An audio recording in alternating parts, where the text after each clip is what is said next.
Welcome to Ajatella, the show that transitions you from think to change. And today is our very first episode, and we are very excited. And we have Jacqueline Kittony around with us. Some people say we look alike, you be the judge of that. And we're speaking about owning your madness. And to be very honest, it's her copyright, not mine. And we'll be speaking about taking personal responsibility in our lives. So Jackie, I call her Jackie. What did you mean when you mentioned own your madness? So first of all, thank you for having me on the show. I think it's an honor that I'm the first guest to come in. And to be honest, when I said own your own madness, I heard something similar to that someone else was talking about. And I just felt, to be honest, it makes sense. You need to be honest with yourself. You need to be able to understand who you are, know your capabilities, and stand for what you believe in. So if I'm crazy, take it or leave it. That is who I am. But craziness depends on what level. So owning your own madness for me means that you are honest enough with yourself to say that these are my capabilities, these are my strengths, these are my weaknesses. And indeed, I can be able to deal with it from a personal standpoint. Wow.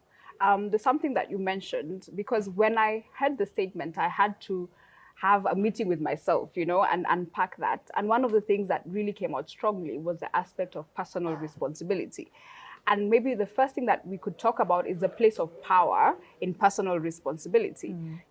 Owning your madness means taking personal responsibility for the actions. It means a lot of things, but we can focus on that first. So what is the place of power in personal responsibility? Because many people live life pointing fingers and say it's because of someone that I don't have a job, it's because of someone that I live the way I live. So what happens when you take personal responsibility? So let me just break it down into two pieces. So there's a place of power that you've mentioned, and there's responsibility. So let's start with the place of power. Power is in the mind. And I think, as we say, battlefield of the mind, there are many books that are dealing with mindset and change of focus, but everything is in the mind. So when it comes to power sits in the mind. Wow. So even before we begin to become responsible, it starts with a mindset. Am I clear on what I want to achieve? So if it's a mindset that I have changed, then I am able to acquire the results or the benefits of it. So then responsibility comes in. Wow. And there's something about the mind that is so powerful that when you decide to be able to make a decision and say, for now, I might be at this current situation. For example, everybody knows what happened over the last year or so. And there's so many things that happened to us that took power away from us. Maybe someone is watching us at home, they lost their job, they lost a loved one, they lost their source of income, and power was taken away from them. But we're coming here to say you need to own your madness, meaning take power back from that thing that took power away from you and take it back to yourself and then forge a way forward. And that includes mindset. What is the biggest challenge when it comes to mindset and power? What makes people so powerless when it comes to making decisions?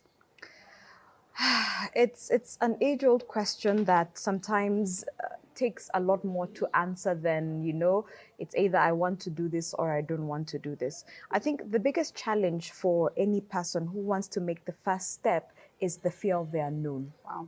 So when it comes to fear of the unknown, because I'm not certain of the next step, then now I will be, held back from taking the next step. So fear of the unknown is very, very powerful, and that has to be broken, right? Wow. Because when it comes to fear of the unknown, there is the second element of where do I want to go? So that becomes my known. So rather than dealing with an element of being vague or just being random, you need to know where your destination is, and that breaks fear of the unknown. So once you know that this is where I want to deal with, then now comes back, how do I begin that journey? What do I start with and how do I change?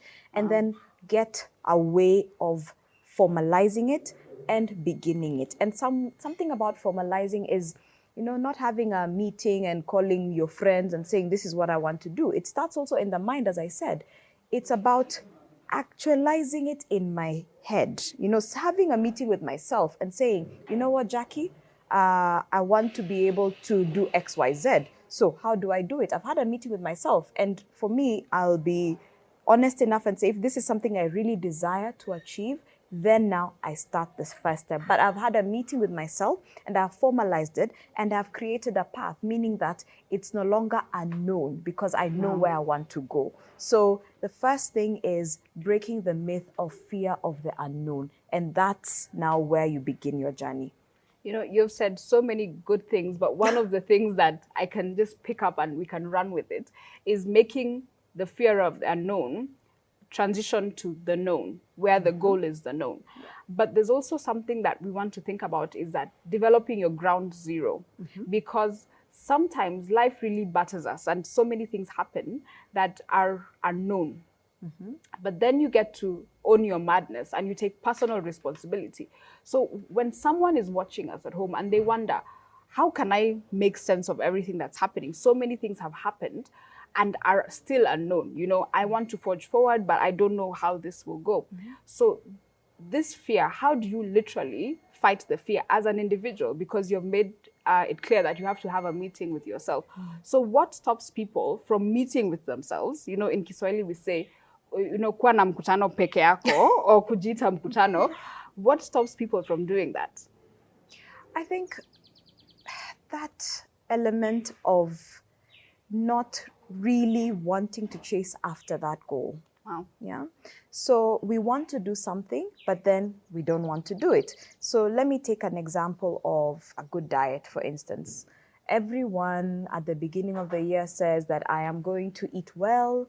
This year I will exercise more. I will do, you know, X, Y, Z. So we all know what we want to do, right? If it's in business, last year was tough and for a lot of us, things changed.